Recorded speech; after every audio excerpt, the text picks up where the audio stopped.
Hi, welcome to 90% Knitting. This is episode 194, and I'm Lisa, your host, also known as Fibernymph on Ravelry and Instagram. Today is Thursday.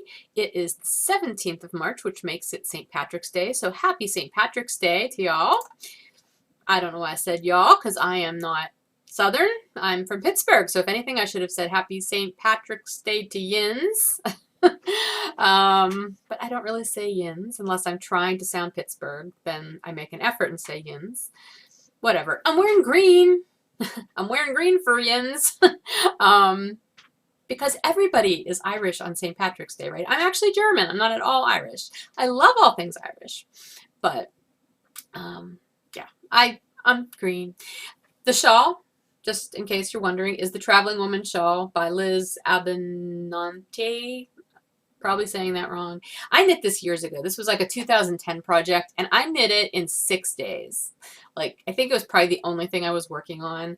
I don't remember the yarn. I think the yarn was a fleece artist yarn. I don't remember the colorway. It's on my project page. But anyway, it's a fun shawl. I really like it. It's a pretty shawl, and I hardly ever wear it. So it was perfect to pull out today for St. Patrick's Day. Yay. So if you celebrate St. Patrick's Day, I hope you have a lovely day or a lovely week. I actually made our St. Patrick's Day dinner because I always do corned beef and cabbage and potatoes and carrots, you know, a boiled dinner. I always do that for St. Patrick's Day, but tonight was not going to be a good day to do that. So I actually did it on Tuesday, which was actually good because Tuesday night I went to see Gaelic Storm in concert. And they're an Irish band. So it was almost like an early St. Patrick's Day celebration for me. Okay, let's move on. There was nobody specific who introduced themselves on the 90% Knitting welcome board. So I will just say a general hello to everyone and a welcome. If you're new to the podcast, thank you for coming and checking me out. And if you've been around for a while, thanks for coming back. It's nice to have you. Let's get started with the knitting. There is not a lot, I will tell you that. My knitting mojo seems to have gone bye-bye. I don't know where it's at. It's missing. I know it'll come back eventually, but this is kind of like week 2 of this where I'm just not really feeling all that knitty. Even in the mornings, like morning time, that is my main knitting time because I get up super early. So I usually have at least a good hour or two where I can just sit and drink my coffee and knit. And I love that time of day. And for at least the last week or so, I have just not even felt like doing it. It's weird, really weird, but I know it'll pass. So, but in the meantime, I don't have a ton to show you, but I do have a finished object, which is the Nyan Cat socks that I knit for my daughter's roommate, Alyssa. These are on my bedazzled base, the Nyan Cat striping colorway, which I always sell with a coordinating skein of navy, half skein of navy, for the heels and the toes, or the cuffs. You could also do cuffs. There's plenty. Anyway, I got those finished this week, so I told Emma I would mail them off as soon as I showed them on the podcast, so they are done. I don't have them on sock blockers because I don't have sock blockers to accommodate feet this large. These girls, what's with these girls and their large feet? I don't know. But anyway, these are done, so yay. And I realized today that I have finished 6 pairs of socks this year. Some of them were started last year and I've just finished them this year. Others I cast on this year and finished this year. Of the 6 pairs that are finished, 3 of them are for me. The other 3 were for other people. So I'm doing like this 50% sock knitting thing for other people, which is fine. I don't mind doing socks for other people. If I know they're people who are knitworthy and love the socks, I'm happy to knit socks for other people. It's just odd because I don't usually do that many socks right off the bat in the beginning of the year for other people. So whatever. It's all good. My 7th pair of socks that's on the needles is the Ardmore socks, which I showed you, I believe, last week. Not showing them to you this week because I haven't worked on them anymore, mainly because they're on my Sonics needles that I was trying out, and I really don't like at all because of the join on that US one. I still haven't had a chance to try the larger size, the 6. Is it a 6? Yeah. Although I feel like I have something else on the longer US 6. Now I don't remember. Oh well. We won't worry about that right now. Anyway, I need to get that sock off of those needles and put them on my normal hayas, and then I will want to work on them. So I think I'll want to work on them. If I want to knit at all, I will want to work on them. So anyway, okay. Other projects. I did cast on the Atalaya shawl because I was going to do that on Tuesday. Remember the 15th. That was my cast on day for this shawl. I actually ended up casting it on Friday because I thought, oh, this would be a simple shawl. I could take it along with me in the car because I was going to have a lot of car knitting time this past weekend, and I'll tell you more about that later. So I cast it on. Look how far I got. This is not a simple garter stitch shawl. I'm not really sure why I thought it was. I have no idea. I did not read the pattern the whole way through. I think because the pattern actually says something about being, it uses the word garter in the description. Garter basket weave stitch. So I think maybe I just saw garter and I'm like, ooh, garter stitch with slip stitches or something, you know. It's not. But anyway, this is what it looks like. That's the Atalaya shawl by Laura Ayler, which is what I will be knitting for our unofficial Laura Ayler knit along that I'm doing with Melissa from the Meltran Designs podcast. It actually took some thought. I mean, I need to be thinking about what I'm doing. The instructions for it are all written out. I don't think there are any charts. No, there are no charts. It's all written out. So that is actually taking me a little bit of time to actually think and process as I'm working on it. So I haven't had the bandwidth available to do that much beyond just casting it on like I did. So I will get back to it. It's just not been seeing a whole lot of love. At any rate, the yarn I'm using is my Cozy Base, Fiber Nymph Dye Works Cozy Base, and this is the dark brown. You can see the patterning starting to emerge, though. I mean, I don't know how well you can see it since it's so dark, and the lighting isn't perfect right there. I can see the patterning starting, so I am curious to see how that's going to progress. Anyway, so this is dark brown, and the other two colors I'll be using are taupe and raspberry, which I showed you last week. And they are in my bag, but I'm not going to pull them out here. I'll go like this. See them in there? Oh, there they are. Taupe and raspberry. They're in there. In my Bags by Awesome Granny bag, which is awesome. So it at least got started. I barely worked on the Vindasmere this year, or this week. That was the shawl pattern that I'm working on by Kristen Lair, who is Woolenvine from the Yarngasm podcast and Woolenvine Yarns. I think I did maybe a row, maybe two. It was certainly not enough to make it look any different than it looked when you saw it last week, so I didn't even bring it in to show you. I also did not work on Lefty at all. Not at all. I did not work on my garter bias wrap at all. Didn't work on the Ardmore sock. I already told you that. I did not spin. And I still need to block that rib cable scarf, which I'm turning into a cowl for the Thea Coleman SSK knit along. Yeah, still need to do that before the end of this month. I told you it would end up waiting till the very end of the month before I did that. I'm so predictable. I hate blocking. Anyway, that's a lot of what I did not work on. I did not work on more than I did work on, I guess. But like I said, I don't know where my mojo is. What I did end up working on, though, is not anything knitting, but it's crochet. I know, weird, right? Again, weird. Because I needed something for the car. Like I said, I had a weekend excursion that I'll talk about a little bit later, but I knew I was going to have about 10 hours at least of car time. Some of that was in the dark, so I wasn't working on anything.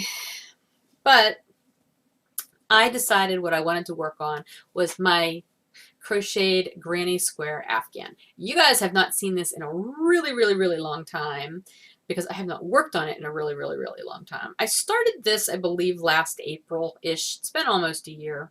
And the last time you saw it, it had the bottom row, that bottom row, and then the second row up to this square.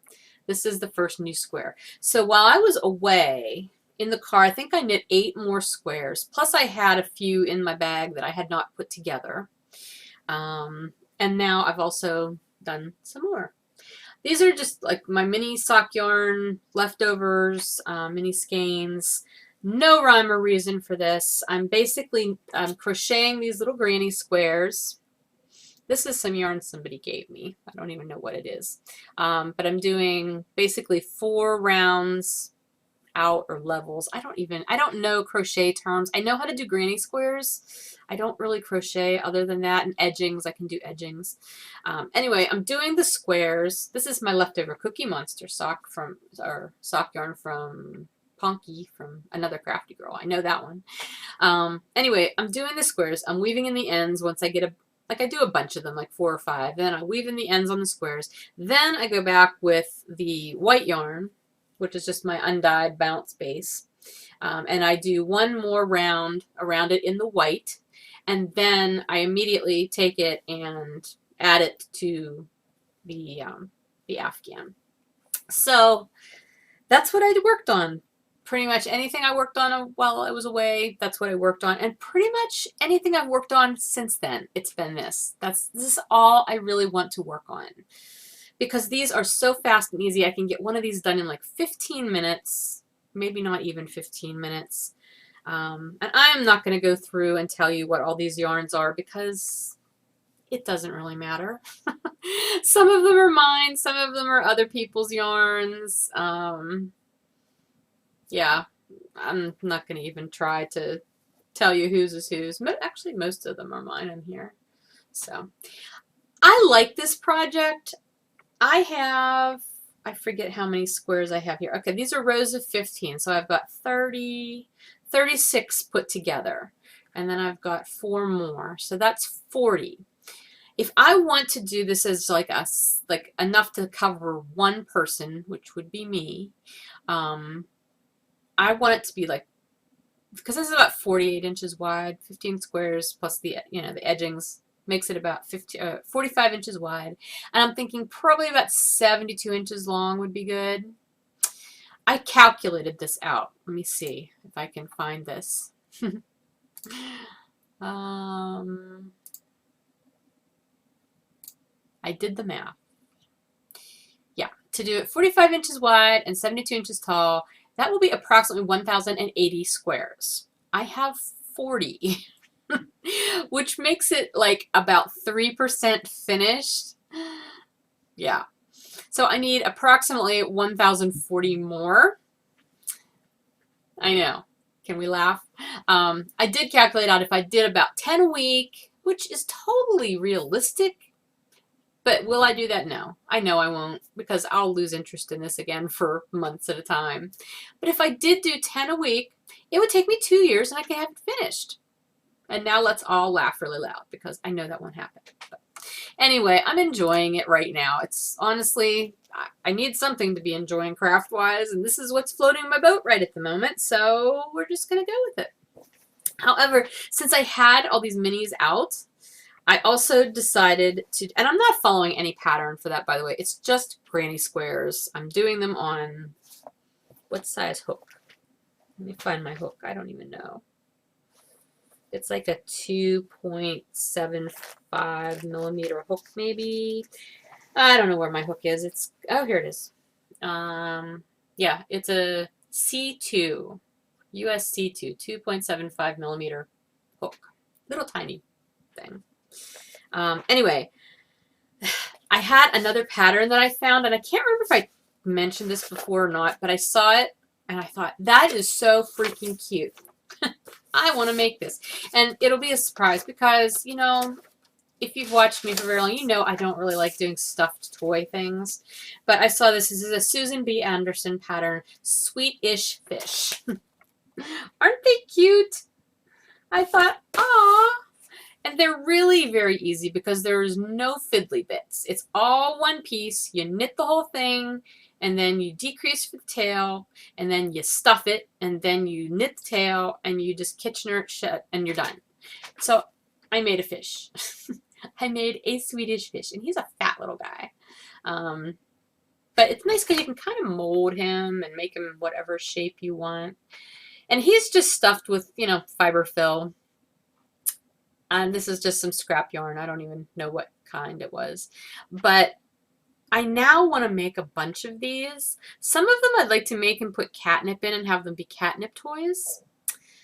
Some of them I would like to just make a whole bunch of them and like make a mobile with a whole bunch of fishies hanging off of it. I think that would be fun. Or maybe a fishy garland. I don't know. But right now I have one fish, so hopefully I'll make more. I would like to make more. I know, it's weird because I don't do stuffed things, but apparently now I do. Especially because when you think about my on-deck projects, the other pattern that I saw recently that I thought, aw, is this. It's called Beans the Cat by Mama for Earth, who is Linda Dawkins. It's a free pattern on Ravelry. And isn't it just cute? I could do fish and cats because cats and fish go together because cats eat fish. I know, I'm brilliant. Anyway, I just printed this out this morning because I saw it and I thought, oh, that is so adorable. So I may make a cat or two. Who knows? Could fill the cats with catnip and have catnip cats for your cats. Getting a little carried away here. Anyway, I like it because it also does not look too fiddly. I mean, there's a tail that you have to do, which looks like I-cord, which that's not fiddly. That's not like actually having to knit tiny little arms and legs. I can handle I-cord. And then, you know, just sewing on like eyes and a nose and whatever. Whiskers. Whiskers are easy, so I may do that. We'll see. My other on-deck item, again, if I ever get my knitting mojo back, I'd like to cast on another pair of variegated socks. And I've talked about the monkeys. The last few weeks I've mentioned those. But the other one, I was going through a bunch of patterns that were just in a random pile in my office. And I found this one, and it's called the Whiz Bang with Bootylicious Heel sock pattern. And I did not look up who this is by. And the person's name did not print out with the pattern. You know what? I don't know why that is. Like, people, if you're going to do a pattern, if you're going to design, please put your name on the actual PDF. Make sure it prints out so that people know who it's by. Let me see. Did I write it down? Maybe I wrote it down. The Whiz Bang sock is by, oh, Sarah Shu. I don't know. It says that it was, let's see, this pattern was inspired by the One Twisted Tree colorway 93 Diagon Alley, which is a Harry Potter reference. So I'm wondering if the Whiz Bang sock could be used for the knit along that Katie from Inside Number 23 is doing, her Harry Potter knit along. I'm thinking maybe. I don't know. You might want to verify that if you're doing that knit along. This might be a pattern option for you. I am not officially taking part in that, but if I decide to cast these socks on and think I might get them done in time, and if they qualify, I may use those. So we'll see. I don't know. Anyway, I just thought they were kind of cool because they have slip stitches in them, and slip stitches are always a really good patterning thing to do with socks with variegated yarn, I've found. Your mileage may vary, but I've found that to be true. Yeah, so anyway, what else? I've mentioned it when I showed my Adelea, but don't forget we're doing the unofficial Laura Ayler knit along. We being Melissa from Meltrian Designs and I. So any Laura Ayler pattern that you want to knit, it doesn't have to be a shawl, it can be anything that one of her patterns. She's got bunches of them out there. Feel free to join in that and, you know, post chatter, post pictures of your works in progress, post finished object pictures. We'd love to see it all. That said, it is an unofficial one. There's no official start date. There's no official end date. Just, you know, join in if you want to join in. There may be prizes. There may not. We haven't really decided that yet either. It just, whatever. But there's a thread in my group, in the 90% Knitting group, and also in Melissa's group, the Meltrian Designs group. So you can post both places if you want to. Other than that, I still have not decided what our next official knit along is going to be, but stay tuned because there will be one. I just don't know what it's going to be yet. Okay, let's see. New things. I have new things. I got my shipment from Brit Yarn in this awesome, huge, big green bag by airmail, Royal Mail. It always makes me feel very important when I get mail from Great Britain. Royal Mail. It's so important. So anyway, this is not really crinkling as much as rustling because it's not crinkly paper, but I'm sorry if the noise annoys you. I'm just going to go through real quick what I got. First of all, I bought 2 different solid colors of West Yorkshire Spinners 4-ply. This is, the actual color is not on here. I think this was nutmeg, and I don't remember what color this was. It's a gray, basically. The nutmeg will go with that pheasant yarn that I had left over from the socks that I made for Bill. So I'm going to make myself a pair of socks using a whole lot of contrast, or coordinating yarn to make up for the fact that there's not enough yarn left to make me a pair of socks. And then this actually goes with a couple of other bird yarns that I already have. So I can do contrasting heels and toes on those as well if I would like. So I got that. Then I got a skein of North Ronaldsay yarn, which I love. This is awesome yarn. 100% North Ronaldsay wool, produced and spun on the island of North Ronaldsay. North Ronaldsay sheep are the ones who live on seaweed, so that's kind of cool. That's their diet. This yarn is much softer than I was expecting it to be. Like, this is next to the skin soft as far as I'm concerned. I mean, not like merino soft, but like I have a pretty good tolerance for a little bit of prickle factor.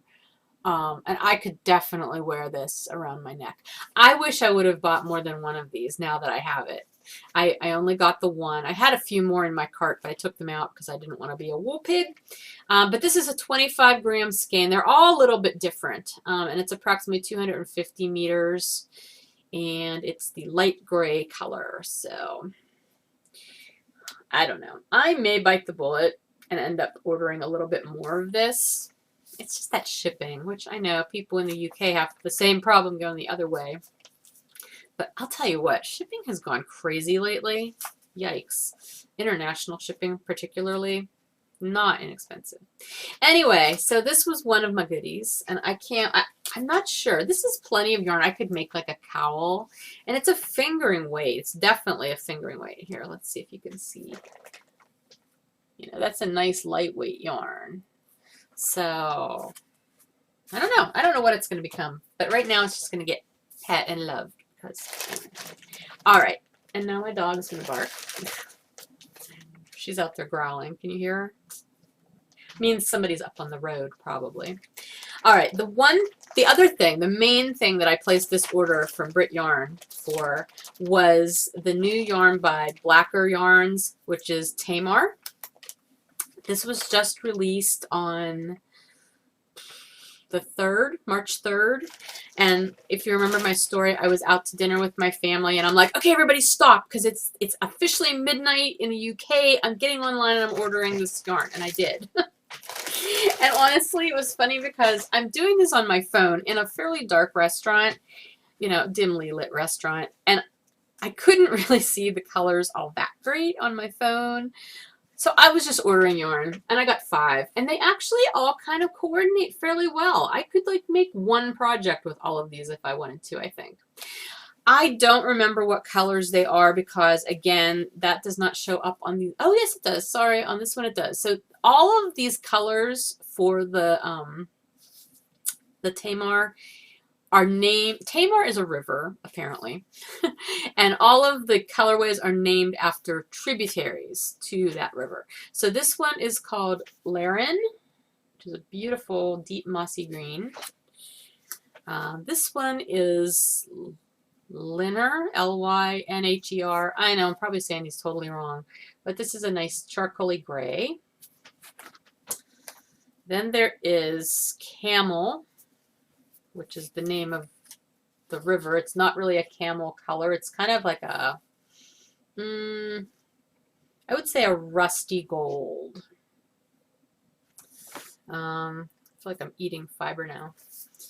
This one is Withybrook, which is a deep foresty green, a blue green. And then lastly, this one is Red River, which is a pretty kind of a burgundy-ish color, I would say. A light burgundy. It's a pretty red. So anyway, these are fingering weight. Okay, this is a worsted spun fingering weight yarn. And I'm trying to find the info. Now, all they say on here is 100% pure new wool. If you go to the Brit Yarn site, you will actually see the makeup of this yarn. This is about 380 yards on each of these skeins. So 380 times 5, 1900 yards. I could do some sort of like a cardigan or a sweater out of this. Me doing a fingering weight sweater. Me doing any sweater, because you know I'm not really in a sweater place right now, but I could if I wanted to. So anyway, but the actual makeup of the yarn is why I wanted to get this yarn. Let me see if I can find it for you. Well, this isn't the website I was looking for, but it is. See, on the Blacker website, it just says Luster Breed / Cornish Mule. That is very not helpful.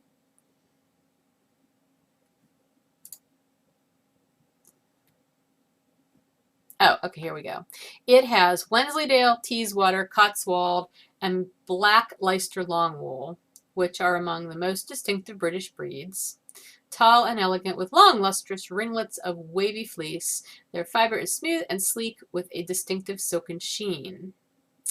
Pure luster blends may be rather lean and lack give, so we've added 30% Cornish Mule to Tamar, helping the yarn retain the characteristic woolly bounce. Mules are a crossbred sheep that can be found on most British farms.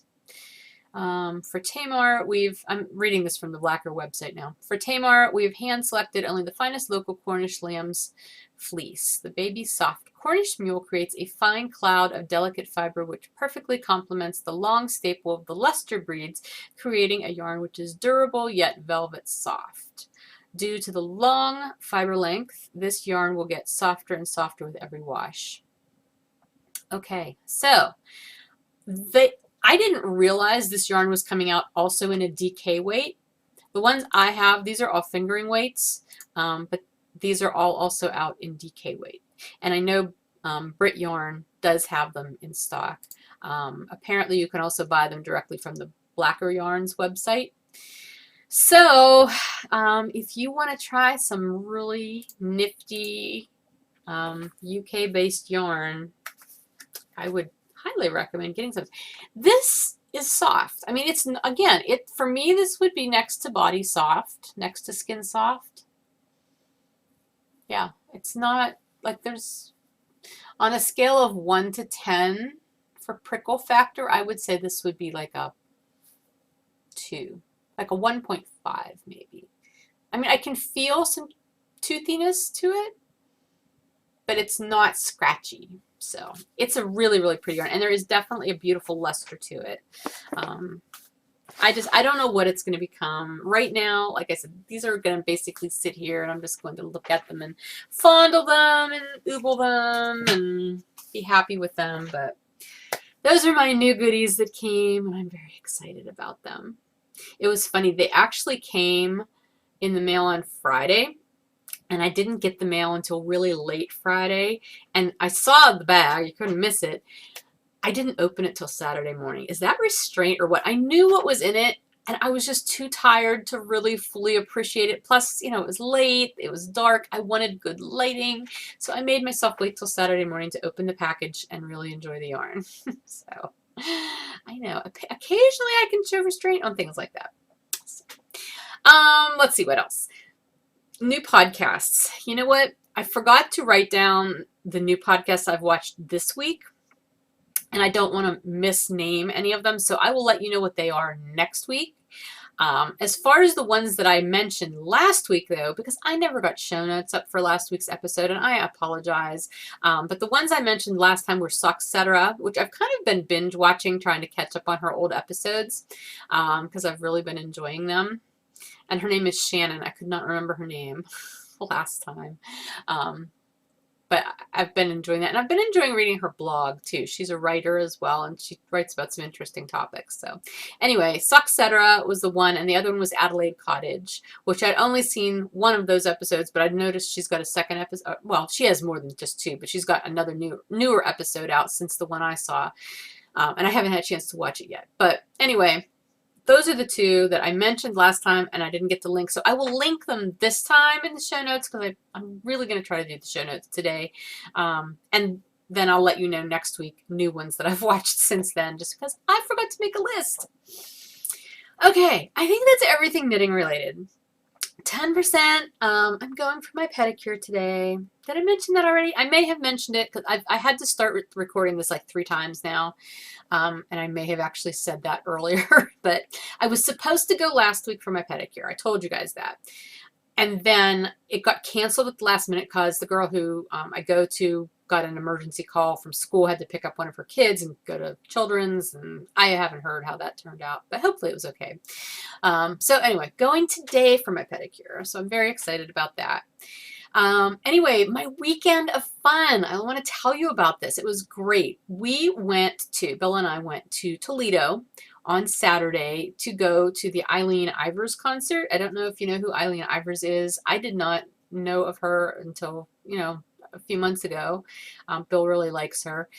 And he was like, if she ever comes anywhere near Pittsburgh, we've got to go see her. And I found that she was going to be in Toledo. I'm like, well, is that close enough? Do you want to drive to Toledo? And he's like, yes. So I bought tickets for us. And we went to see her Friday night. And she's a fiddler, and she does a lot of sort of Irish, a lot of Irish and some bluegrassy kind of music. But the thing that I didn't realize is she was playing with the Toledo Symphony. I knew it was at the Stranahan Theater where the symphony plays. I didn't realize the entire symphony was also going to be there. It was crazy. So there's her and her band with the entire Toledo Symphony behind them, and they played with them on a lot of songs. It was really neat. And we were in the very front row, which, you know what, you would think you can't be too close in a concert, but you can, because the front row was actually 2 extra rows that were clearly added later. I mean, they weren't folding chairs. They were regular chairs, but they were not connected to the floor. And we're here, and here's the wall. Like, the front of the stage is right here, like 2 feet away from us, maybe. And you had to kind of look up. And we had an excellent view of the bass player in the band. But it was cool. It was a really, really good concert. So that was Saturday. Then we spent the night in Toledo, and then Sunday we drove to Detroit, and we went to the Henry Ford Museum. I've never been there. My kids have been there. 2 of my kids, my younger 2. I had never been there. Oh my gosh, it was so cool. Okay, I'm going to gush about this, so I need to take a drink. So cool. I love industrial history, like the Industrial Revolutionary time period. Revolution time period. That is one of my favorite time periods in history. So this museum was crazy awesome. We did not get through the whole thing. I don't think it's possible to get through the whole thing in one day if you're actually going to go through and like read all the information for all of the exhibits and everything, which is what we were doing. Because now that I'm going to like museums and things without children, I can do that. It's a luxury, people. When you get to that point in life, you can actually really immerse yourself in these things. So, the whole one part of it is cars, which it's a Ford museum. So what do you expect? So we did the car part first, and that took a couple of hours. And we're like, okay, we might need to pick up the pace a little bit. So then we went through the airplanes, which was a smaller area, but it was still very cool. And then I'm like, okay, I want to see the agriculture part. So that was over on the other side. So we went over to the agriculture area, which was a little disappointing. I've seen better displays in agriculture stuff just because I've gone to a lot of like farm festivals and tractor shows and things like that in my lifetime. So there wasn't as much there as I thought there would be, but it was still pretty neat. Then I realized there was just all this there was like machinery and equipment from different time periods in history. I'm like, I was in heaven. I love that kind of stuff. And we went to the very back, and in the very back is this gigantic, I mean, like literally bigger than my house generator. Like the flywheel. I mean, huge. I mean, like, I was just standing there in bafflement, like, how do they even make that? I mean, obviously it's, you know, I don't know. This is gigantic. I don't know how, but it was like 2 stories high. You know, this flywheel with these engines on either side that, you know, and apparently that was like one of the original, I'm saying generator. I might be using the wrong word to tell you the truth. I don't know. One of the original engines or generators or whatever that was in the Ford factory. And from what I read there, they actually installed this whole thing and then built the museum around it because that's how big it was. So that was really, really cool. Oh, and there was a train, giant train, crazy giant train. Anyway, steam engine, you know, old steam engine. But anyway, I was like standing up on this platform. You could climb up this to the 2nd story of this big engine thing, or generator or whatever. And you could stand up on this platform and look at it from up there as well. And then you could basically look out over that whole end of the museum. And I'm just looking at all the stuff. And I said, it's like being in Warehouse 13. Did you ever watch that show? You know, all that huge area with all the neat artifacts and stuff. That's where I felt like I was. It was magical. Honestly, it was magical. I loved it. I can't wait to go back sometime. And then there was like areas with other equipment and machinery. And then there was this whole household area, like furniture, different periods of furniture. And there was a lot of stuff that we did not actually get to see that I know was there, but it was fun. The one of the Wienermobiles, the Oscar Mayer Wienermobile, that was there. Who doesn't love a Wienermobile? So anyway, tons of fun. I had a great time at that. But yeah, that was the weekend, and a lot of driving, but it was worth it. So anyway, so the Eileen Ivers concert was concert number 1 of 4 that we are going to this month. I'm dubbing this Magical Musical March because we somehow ended up with 4 concerts on our calendar. So that was last Friday, number 1. Number 2 was on Tuesday. It was the Gaelic Storm concert here locally. Always a good show. I've lost track of how many times I've seen Gaelic Storm, but they're one of my favorite bands. And their show was very different from the last time I've seen it. It's been several years since I've seen them. And they did a lot of music that's come out more recently than the older stuff that I'm more familiar with. So that was a little different, but it was very good. Had a great time with that. And then this coming Saturday, we have like the folk music concert series we go to. That's this Saturday. So that's concert number 3. And then we've got one next week, but I'll tell you about that next week. Anyway, reading / listening to, I'm still listening to The Girl on the Train by Paula Hawkins. I'm into it now. Like, I'm really enjoying it. I want to know how it ends because every time I think I've got it figured out, my theory gets blown out of the water. And it's like, I don't know, it's really interesting. It's dark and depressing and a little twisted. And these characters, you just want to like go, oh. You know, the characters are not sympathetic characters by any stretch of the imagination. But the story is very, it's got me. It's got me hooked. I want to know how it ends. So been listening to that. That's really all I've been listening or reading lately. So that's, yeah, I think, let me look at my notes real fast. That's pretty much everything for the 90%, 10% part. Shop news. Do have some shop news. So, the Knitter's Choice Sock Blank Club the signups for that opened yesterday. So they are open now.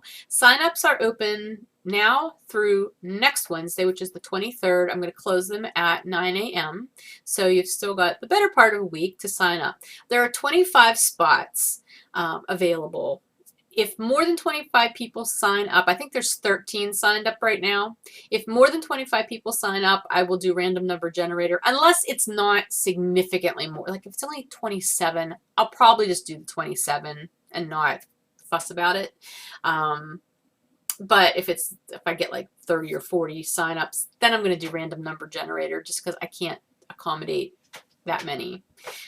So anyway, if you're interested in the Sock Blank Club, the information for the Sock Blank Club, like all of the details, prices, your choices, because it's a Knitter's Choice Club, so you have choice of what kind of sock blank you want. You have input on colors. You also always have the choice between paying for your shipments. There's 3 shipments individually, or you can pay all up front and get a 10% discount. So lots of choices, and that information is all up on the Fiber Nymph Dye Works board, which I will link to in the show notes. See, I should have done show notes last week so I could have linked to that, huh? Yeah. Anyway, that's on the Fiber Nymph Dye Works board, not on the 90% knitting board. But then there's a link to the actual Google form that you have to fill out if you want to be in the club. So there's that. What else? I'm going to be doing a sale. It is time for me to do my spring cleaning sale. There's a lot of stuff in the shop yet. I mean, last week's update was fantastic, and thank you so much to everybody who shopped that update. I hope you enjoy your stuff. It's all out in the mail, coming to you. But if you look behind me in these bins, that's all shop stuff. All shop, and there's still some sock blanks left. There's sparkly sock blanks left. So anyway, my sale is my spring cleaning sale is starting tomorrow, Friday, the 18th, March 18th. It'll start midnight Eastern time, running through Sunday at 11:59 p.m. Eastern time on Sunday. So you've got 3 days, 15% off any in-stock items in the shop. Help me clean out my inventory so that I can start adding new things, because I've got new things I want to be making. And so now's a great time. If you want to stock up on stuff for some new projects, time to do it. Anyway, use the code SPRINGCLEAN15. So it's all capital letters, SPRINGCLEAN 15. That's the code. I'll try to remember to put it down here, and I'll put it in the show notes. But anyway, that will be Friday, Saturday, and Sunday this weekend. As far as the next shop update, it's either going to be next Friday or next Saturday, the 25th or the 26th. I haven't decided which, but it will be at noon. So just stay tuned on that. I will post that on the top of the shop page, and I'll have it in the Fiber Nymph Dye Works group and on Facebook. You know, I always post that stuff there. But I will do the preview for that on next week's podcast. But the spring cleaning sale, that's only this weekend, so that doesn't have anything to do with the shop update. And again, the spring cleaning sale is only on in-stock items. It's not on special order items or anything like that. So just so you know that. If you order something that's a special order item, place it on a separate order than anything that's in stock that you can use the coupon code on. Okay, the only other thing I wanted to remind you of is the fact that the first quarter of 2016 is almost over. That's insane. But we're almost through March, so that means that the Fiber Nymph Dye Works first quarter finished object drawing is going to be coming up soon. So if you have knit anything using Fiber Nymph Dye Works yarn, or spun any Fiber Nymph Dye Works fiber, or knit something from fiber that you've spun from Fiber Nymph Dye Works, you can post pictures of those finished objects in the first quarter drawing thread over on the Fiber Nymph Dye Works board. It does not have to have been started in this quarter. It just has to, your project has to have been finished in either January, February, or March. So you have through midnight your time on March 31st to post your finished object pictures. And then I will do the drawing for the prize, which is always a $25 gift certificate to my shop. I'll do that on the following week's podcast then, because I'll probably podcast that on the 31st, since that's a Thursday and I seem to be doing Thursday podcasts. So it'll be the next week, and I'll announce the winner on the podcast. So anyway, okay, I think that's everything. I'm going to go. This is actually a shorter episode. It's only like 45 minutes. That doesn't happen very often. But anyway, have a lovely St. Patrick's Day, however you celebrate. And if you don't, just have a lovely day. And I will talk to you next week. Bye.